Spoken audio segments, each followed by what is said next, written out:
नमस्कार। Breaking news में बड़ी खबर आपको बता दें कि उत्तर प्रदेश के नोएडा में 13 अप्रैल को हुए हिंसा का मास्टरमाइंड आदित्य आनंद को एसटीएफ की टीम ने तमिलनाडु से गिरफ्तार कर लिया। आपको बता दें कि इसे तमिलनाडु के रेलवे स्टेशन से गिरफ्तार किया गया है। इसके साथ ही इस पर 1 लाख का इनाम भी घोषित था, लेकिन गिरफ्तारी के बाद इसने अपने जुर्म को भी कबूल कर लिया है। इसके साथ ही कई ऐसे खुलासे किए हैं जिसने पूरे पुलिस प्रशासन को चौंका कर रख दिया है। तो इसी पे ज्यादा अपडेट के साथ मेरे साथ मौजूद है मेरे सहयोगी हर्ष भारद्वाज। सर, ये नोएडा प्रोटेस्ट का आखिर मास्टरमाइंड कैसे बना?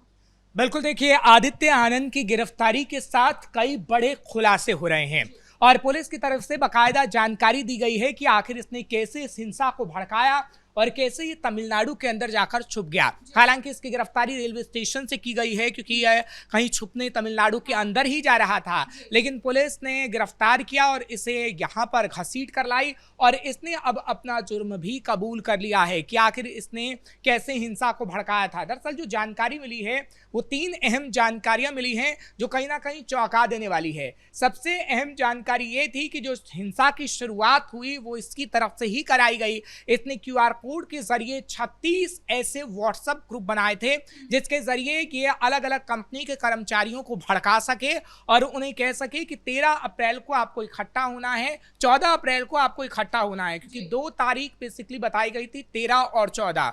इस दिन आपको हिंसा भड़कानी है। खासतौर पर यह कहा गया था कि आप चौक चौराहे पर रहिएगा और हमने देखा कि किस तरीके से नोएडा में कितने प्रदर्शनकारी मौजूद रहे और कैसे प्रदर्शन की आड़ में हिंसा को भड़काया गया। हालांकि दूसरा खुलासा ये किया गया है कि इसके पीछे किसी बड़े शख्स का हाथ था, कोई रसूखदार था, कोई बड़ा नेता था या कौन था, अभी पुलिस इसकी जानकारी लगाने की कोशिश कर रही है क्योंकि अभी इसने अपना जुर्म कबूला है। लेकिन तमाम बातों को जब ये रखेगा, पुलिस की तरफ से बाकायदा प्रेस कॉन्फ्रेंस भी की जानी है क्योंकि इसकी गिरफ्तारी हुई है, अब ये कबूलनामा अपना कहीं ना कहीं लिख रहा है। और तीसरा बड़ा खुलासा ये हुआ है कि इसके साथ तकरीबन 10 लोग थे जो काम कर रहे थे हिंसा को भड़काने का। अभी एक की गिरफ्तारी हुई है यानी मास्टरमाइंड की। हालांकि इससे पहले हमने देखा है कि 400 लोगों तक की गिरफ्तारी हो चुकी है, लेकिन इसके साथ आखिर वो कौन से 10 शख्स थे जो जुड़े हुए थे और किस तरीके से वो हिंसा को फैलाने का काम कर रहे थे। क्योंकि देखिए, आदित्य आनंद का जहां तक जिक्र करते हैं तो वो इंजीनियर है और कहीं ना कहीं वो 10 लोगों के साथ जुड़ा जो नोएडा की अहम कंपनियों में काम करते थे और कैसे उस कंपनी के कर्मचारियों को भड़काना है, कैसे उन कर्मचारियों को बताना है कि आप 13 और 14 तारीख को रहिएगा, कैसे आपको पुलिस की गाड़ी फूकनी है, कैसे आपको पथराव करना है। ये पूरा स्क्रिप्ट तैयार किया गया था और ये स्क्रिप्ट इस इंजीनियर ने ही तैयार किया था। हालांकि इसके साथ कुछ और लोग भी शामिल थे, लेकिन स्क्रिप्ट इसकी थी, कहानी इसकी थी, लिखा इसकी तरफ से गया था और जो 13 और 14 तारीख को हमने देखा इसी की तरफ से ये तस्वीर पेश की जानी थी जो पेश की गई। हालांकि अब इस पर डंडे बरस रहे हैं और पुलिस अहम पूछताछ इससे कर रही है। ये 3 बड़े खुलासे अभी पुलिस की तरफ से किए गए हैं। हालांकि अभी आगे आने वाले समय में कई और बड़े खुलासे हो सकते हैं क्योंकि हमने जो 13 तारीख को तस्वीर देखी वो ये बता रही थी कि कैसे पूरी प्लानिंग के तहत ये हुआ है। हालांकि अभी तो ये भी खबर मिल रही है क्योंकि अभी देखिए इस चीज का पता लगाने की भी कोशिश की जा रही है कि कुछ लोग पाकिस्तानी हैंडलर्स के संपर्क में ये थे या नहीं थे, क्योंकि पुलिस की तरफ से जो जानकारी दी गई थी वो बताया गया था कि कैसे पाकिस्तानी हैंडलर्स के कुछ लोग संपर्क में थे और उसके बाद ये हिंसा भड़काई गई है। तो क्या ये भी आदित्य आनंद भी पाकिस्तानी हैंडलर्स के संपर्क में था, इसकी भी जानकारी कहीं ना कहीं आगे आने वाले समय में मिलेगी। लेकिन अभी जो 3 पुख्ता जानकारी मिली है उसके बाद शाम आते आते पुलिस की तरफ से इस पर बयान भी आएगा। हालांकि सर ये बिहार का रहने वाला है, लेकिन यूपी नोएडा प्रोटेस्ट में जैसे इसकी भूमिका नजर आ रही है तो कौन कौन से पहलू हैं जिसके बाद इसे मास्टरमाइंड बताया जा रहा है? देखिए, पहलू ये हैं क्योंकि अगर हम पूरे स्क्रिप्ट को देखें जो कहीं ना कहीं तैयार की गई थी, क्योंकि देखिए 14 तारीख को अंबेडकर जयंती थी और उस दिन किस तरीके से प्रोटेस्ट किया जाना है ये पूरी तरीके से प्लान किया गया था।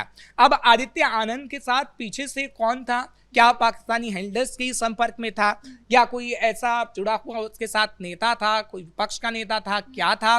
क्योंकि जब भी हमने उत्तर प्रदेश में जो हिंसा का पैटर्न देखा है उसमें देखा है कि कैसे ताकतों का हाथ होता है, विदेशी ताकतों का हाथ होता है, किस तरीके से विपक्षी पार्टी कहीं ना कहीं हिंसा भड़काने में साथ देती है इन लोगों का। क्योंकि देखिए, आपने जो संभल के अंदर पैटर्न देखा, आपने जो बरेली के अंदर पैटर्न देखा, आपने जो नोएडा के अंदर पैटर्न देखा, वो कहीं ना कहीं मिलता जुलता ही आपको नजर आएगा। संभल के अंदर आप देखिए कि किस तरीके से जो हिंसा भड़काई गई थी वो पूरी तरीके से विदेशी ताकतों की तरफ से भी थी और साथ ही साथ विपक्षी पार्टियों की तरफ से भी थी, क्योंकि खुद जियाउर रहमान बर्क का भी उसमें नाम सामने आया था। ये तो संभल का जिक्र हुआ और हमने देखा था कि संभल में किस तरीके से इसकी जांच भी की गई थी, कैसे वो गोलियां बरामद की गई थी, कैसे वो छर्रे बरामद किए गए थे नाले से, जो बताते थे कि कैसे वो विदेशी हो, और उसकी अहम जांच बिठाई गई थी। बात बरेली की करें तो बरेली में देख लीजिए, समाजवादी पार्टी के 3 नेताओं का नाम इसमें सामने आया था। खुद समाजवादी पार्टी ने उन 3 नेताओं का निष्कासन किया, जिसने कहीं ना कहीं भड़काऊ बयान दिया था, और भड़काऊ बयान के बाद बरेली में हिंसा फैली थी। उसके बाद हमने देखा तौकीर रजा का नाम सामने आया, वो मुख्य साजिश करता रहा, और अब उसको रिमांड पर लेकर किस तरीके से पूछताछ हो रही है, कोर्ट की तरफ से रिमांड पुलिस को दी जा रही है और उस पर डंडे बरस रहे हैं, और कई अहम खुलासे उस मामले में भी हो चुके हैं। नोएडा का पैटर्न भी कुछ आपको ऐसा ही नजर आएगा कि कैसे जब नोएडा हिंसा हुई तो कैसे पाकिस्तानी हैंडलर्स के संपर्क में कुछ लोग थे, कैसे आदित्य आनंद 36 व्हाट्सएप ग्रुप चला रहा था, कैसे क्या आदित्य आनंद किसी विपक्षी पार्टी के संपर्क में था, क्योंकि कुछ समाजवादी पार्टी के कार्यकर्ताओं और नेताओं की भूमिका भी इसमें संदिग्ध नजर आई है। अभी हाँ, इसकी आधिकारिक पुष्टि तो नहीं है, लेकिन सूत्रों के हवाले से खबर है, बाकायदा पुलिस जब प्रेस कॉन्फ्रेंस करेगी तब इस बाबत जानकारी आएगी, हम अपने दर्शकों को सबसे पहले देंगे। कैपिटल टीवी सबसे पहले इस बात की जानकारी देगा। हालांकि सर, एसटीएफ की जो कार्रवाई है उसकी भी हमें काफी तारीफ करनी चाहिए, क्योंकि लगातार अपने ठिकाने बदल रहा था, उसके बाद भी इस तक एसटीएफ की पहुंच बनी, तो ये कैसे मुमकिन हो पाया? देखिए, आदित्य आनंद मास्टरमाइंड है, कोई ऐसा व्यक्ति नहीं है कि हाँ सीधा साधा हिंसा भड़काया फिर चला गया। आदित्य आनंद के पीछे कहीं ना कोई बड़ा हाथ जरूर है।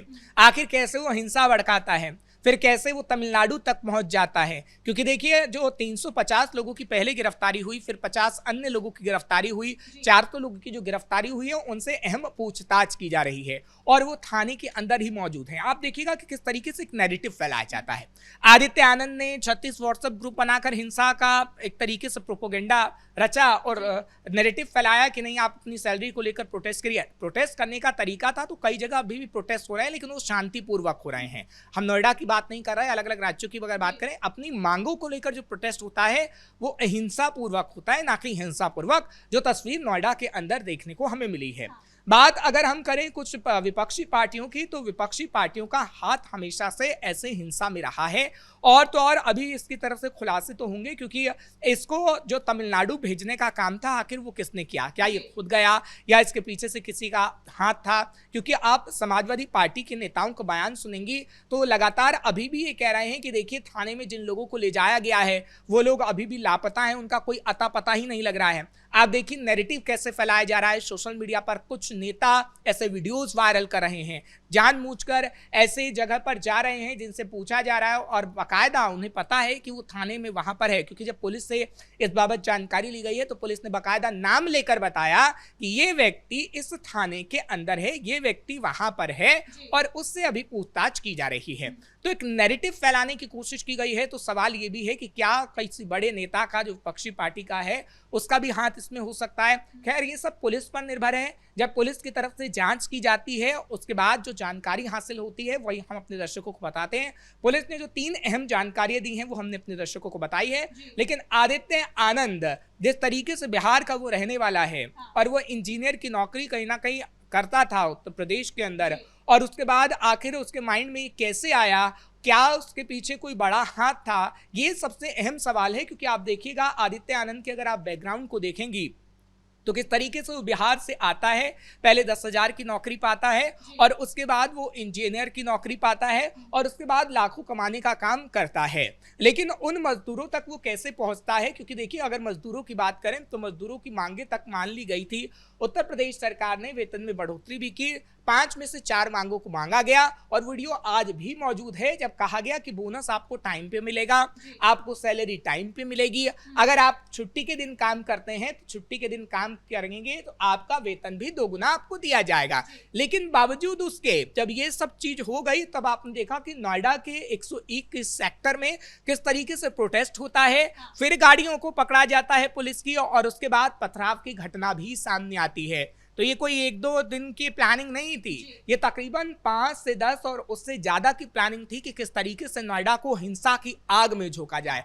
अब आज भी देखेंगे, आज भी पुलिस नोएडा के अंदर मौजूद है और कई कंपनियों के अंदर वो जा रही है और पूछताछ कर रही है। क्योंकि देखिए कुछ मजदूर ऐसे हैं जिनका संपर्क गिरफ्तार किए हुए लोगों से था और उन मजदूरों से पूछताछ करनी जरूरी थी। और आज भी पुलिस की फोर्स नोएडा की कंपनियों के बाहर तैनात है। आज खास तौर पर पूछताछ हो रही है। अभी कितने और नाम सामने आ सकते हैं और आदित्य की ओर से क्या बड़े खुलासे किए जाते हैं, पुलिस आखिर क्या खुलासे करती है, उसकी जुबान से कैसे उगलवाती है कई अहम राज, वो देखने वाली बात होगी। बहुत बहुत धन्यवाद सही तमाम जानकारी के लिए। तो कुल मिलाकर यूपी की एसटीएफ ने एक बड़े आरोपी को गिरफ्तार कर लिया है। नोएडा में हुए प्रोटेस्ट के बाद उस मास्टरमाइंड को गिरफ्तार कर लिया गया है जिसका नाम आदित्य आनंद है। तमिलनाडु से इसको गिरफ्तार किया है, जिसके बाद अब कई बड़े खुलासे और भी हो सकते हैं। फिलहाल ब्रेकिंग न्यूज में इतना ही। कैमरा पर्सन राजकुमार के साथ मैं सृष्टि शाह।